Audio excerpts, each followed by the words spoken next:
नमस्कार, मैं अंकित सिंह हूं और आप देख रहे हैं किसान तक। और इस समय हम मौजूद हैं मीठापुर के कृषि अनुसंधान संस्थान में, जहां पे एक अलग औषधीय पौधों को लेके एक अलग तरह का प्रदर्शनी लगाया गया है, जो कि प्रदर्शनी केवल 1-2 दिन का नहीं है बल्कि 365 दिन है। अगर आप कभी भी यहाँ पे आएंगे तो आपको जो औषधीय पौधे हैं या मेडिसिनल प्लांट हैं उसकी पूरी जानकारी आपको आसानी से मिल सकता है। और आप को जो भी रोग या किसी तरह की समस्याएं हैं, अगर आप अंग्रेजी दवा नहीं खाना चाहते हैं, अगर आपको औषधीय या तमाम चीज़ों में रुचि है, तो आप यहाँ से उस रोग से जुड़ी हुई जानकारी और उस पौधों को भी लेके जा सकते हैं। तो आज हम उसी को लेके बात करेंगे कि अभी यहाँ पे किस तरह के पौधे हैं और कैसे इसको कोई अन्य लोग लेके जाना चाहे तो कैसे ले जा सकता है, अगर कोई खेती करना चाहे तो उसको किस तरह से संस्थान के द्वारा मदद मिलेगी।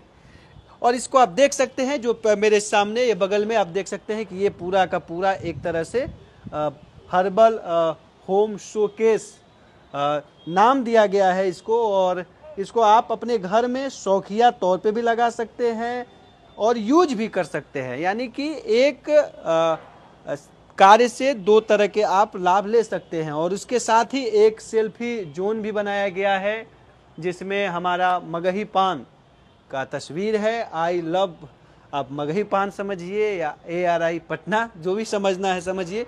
और ये यहाँ पे पूरा सेल्फी जोन बनाया गया है कि अगर आप यहाँ पे आए तो एक बार एक प्रमाण के लिए कि भाई आप यहाँ पे आए थे और जानकारी लिए, तो ये इस तरह का चीज़ें की गई हैं। और इसके लिए जो क्या कुछ है, ये जो पूरा जो बनाया गया है हर्बल का, औषधीय पौधों का, आप इसमें देख सकते हैं कि पत्थरचूर रेड है करके, मगही पान का भी है जैसा मैंने जिक्र किया। अलग अलग जो औषधीय पौधे हैं उनका जिक्र है, साथ ही साथ एक गार्डन भी है, वहाँ पे भी तमाम चीज़ों का जिक्र किया गया है, पौधों को लगाया गया है। और इसके पीछे का मकसद क्या है इसको भी समझेंगे। और जैसा कि मैंने कुछ शुरुआत में ही बता दिया बहुत सी बातें कि कैसे आप खरीद सकते हैं, क्या कुछ जानकारी ले सकते हैं, तो आपको कहाँ आना होगा, किससे मिलना होगा, ये भी आपको जानना ज़रूरी है। तो हमारे साथ जो हमारे कृषि अनुसंधान संस्थान, जो बिहार कृषि विश्वविद्यालय शौबौर के अंतर्गत आता है, वहाँ के जो रीजनल डायरेक्टर डॉक्टर दास सर हमारे साथ हैं। तो सर से समझते हैं कि सर, कुछ तो हमने बता दिया, और कुछ सर आप बताइए कि किसके पीछे का मकसद क्या रहा, क्यों इस चीज़ों को दिखाया गया, किया गया, और क्या इससे फ़ायदे होंगे और कैसे एक आम आदमी खरीद सकता है, क्या कुछ है। सबसे पहले किसान तक में आप किसानों को सेवा दे रहे हैं। बिहार कृषि विश्वविद्यालय द्वारा संचालित कृषि अनुसंधान संस्थान पटना के तकनीक को, इसके लिए मैं आपको धन्यवाद देता हूं। ये हर्बल होम शोकेस है। जी सर। हमारे माननीय कुलपति डॉक्टर DR सर के कर कमलों द्वारा हर्बल होम शो का शुरुआत 16 मई 2025 को किया गया। उनका सपना था कि पटना वाले जो भी बासिंदा हैं वो अपार्टमेंट में रहते हैं या 2 या 3 रूम के फ्लैट में रहते हैं, तो उनको फ्लैट में उनके बालकोनी में एक हर्बल का शोरूम कैसे तैयार हो। हर्बल के साथ साथ उनके पास ऑर्नामेंटल प्लांट्स का भी शोकेस कैसे हो, उनका एक मॉडल तैयार कीजिए। तो उनके कर कमलों द्वारा 16 मई को उद्घाटन हुआ। इसमें हम लोग का जो थीम है हेल्थ फॉर ऑल। मान लीजिए कि आप एलोवेरा है, इसको सौंदर्य प्रसाधन का क्यून कहा जाता है। एलोवेरा को सौंदर्य प्रसाधन का क्यून कहा जाता है, रानी कहा जाता है। और हर एक लोगों के यहाँ एलोवेरा होना चाहिए, खास करके जो महिलाएं हैं, ये स्कूल में जो बच्चियां पढ़ती हैं, वो एलोवेरा का हमेशा उपयोग करते हैं। तो इसको भी हम लोग दिखाने का प्रयास किए। हमारे पास अश्वगंधा है जो कि इम्यूनिटी बूस्टर का काम करता है, इनको भी दिखाने का प्रयास किए।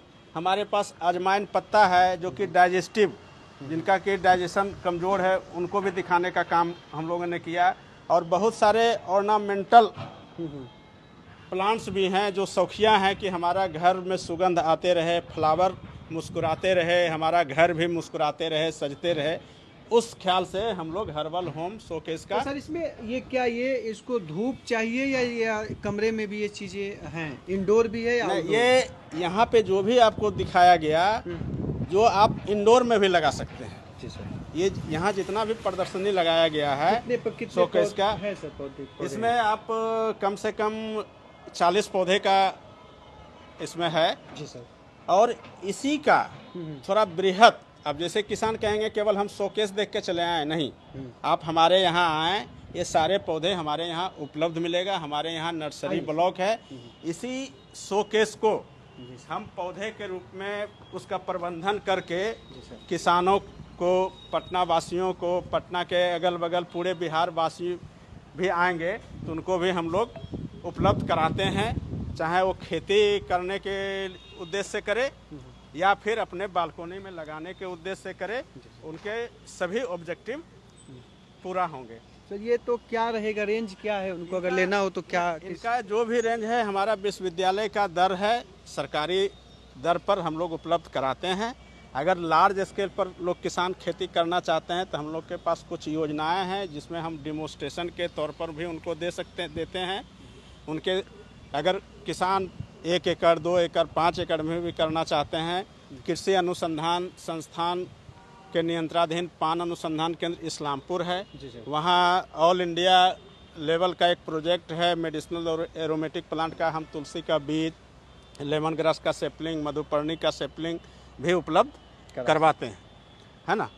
अब इसी को और पब्लिक को अवेयर करने के उद्देश्य से कि कम समय में वो आएँ और पौधे की जानकारी ले करके वो इंस्पायर हों कि कहाँ कहाँ उसका उपयोग होता है। इसके लिए हम लोग पटना वासियों के लिए, किसानों के लिए मेडिसिनल ऑर्नामेंटल पौधे का एक कैफेटेरिया डेवलप किया। कहने का मतलब एक संग्रहालय कह सकते हैं।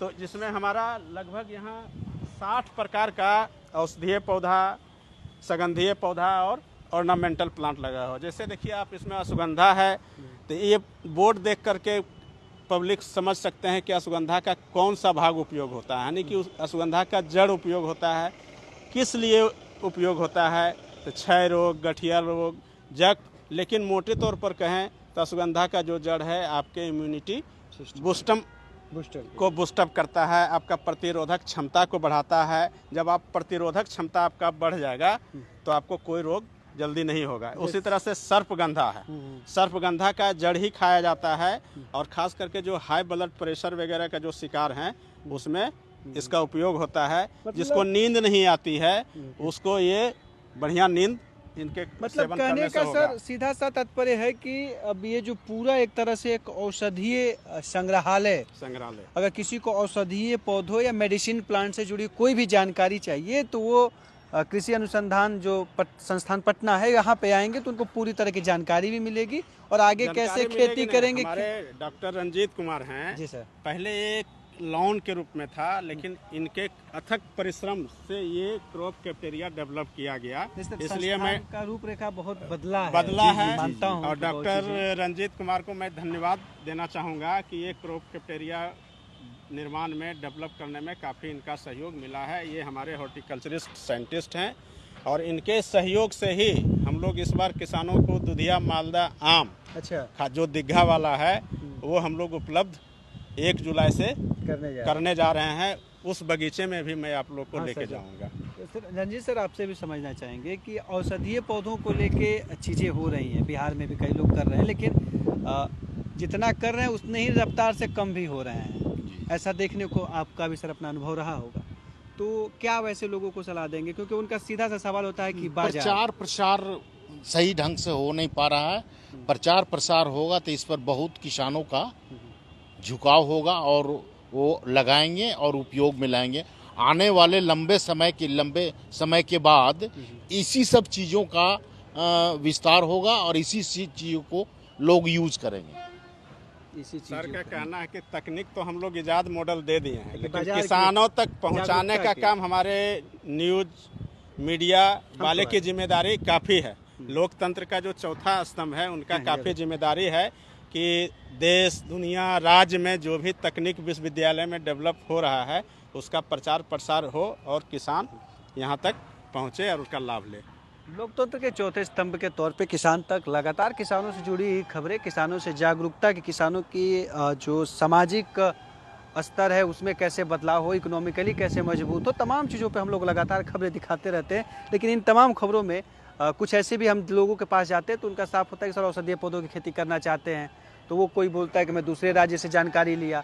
तो इस तरह की समस्याएं जो हैं और सवाल किसानों से लगातार आ रहे थे, लेकिन अब उस समस्या का हल भी अब आ गया है।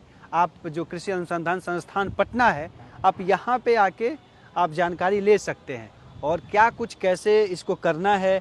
हो सके तो सर आपको एक बेहतर बाज़ार को लेके भी कुछ चीज़ों को लेके आपको बताने का भी प्रयास करेंगे और कैसे कौन कौन से चीज़ की खेती की जाए, क्योंकि हर चीज़ की खेती करना सही नहीं होता है, बल्कि ये होता है कि आप जिस चीज़ का कर रहे हैं उसका बाज़ार क्या है, बिहार के क्लाइमेट तमाम चीज़ों के लिए वो अनुकूल है या नहीं है, तो उस चीज़ की भी जानकारी होती है। और ये सब सुझाव कौन देगा, तो ये देते हैं सुझाव कृषि वैज्ञानिक, क्योंकि उनका एक अपना रिसर्च होता है, एक लंबे समय का अथक प्रयास रहता है, जिसके बाद वो इस चीज़ों को बताने के लिए रहते हैं। तो आप भी अगर कृषि औषधीय मेडिसिन प्लांट की खेती करना चाहते हैं या कैसे करें, कहाँ से बीज लें, कोई भी जानकारी चाहिए, अगर राजधानी पटना में आप आ रहे हैं तो एक बार मीठापुर ज़रूर आइए और आपको यहाँ पे पूरी जानकारी दी जाएगी और जो कृषि वैज्ञानिक है वो आपके लिए ही खड़े हैं, आपके इंतज़ार में हैं। आप आइए और एक बेहतर बिहार के साथ, एक बेहतर कृषि की परिकल्पनाओं के साथ हमें दीजिए इजाज़त। नमस्कार। अगर ये वीडियो आपको पसंद आया है तो इसे लाइक ज़रूर करें।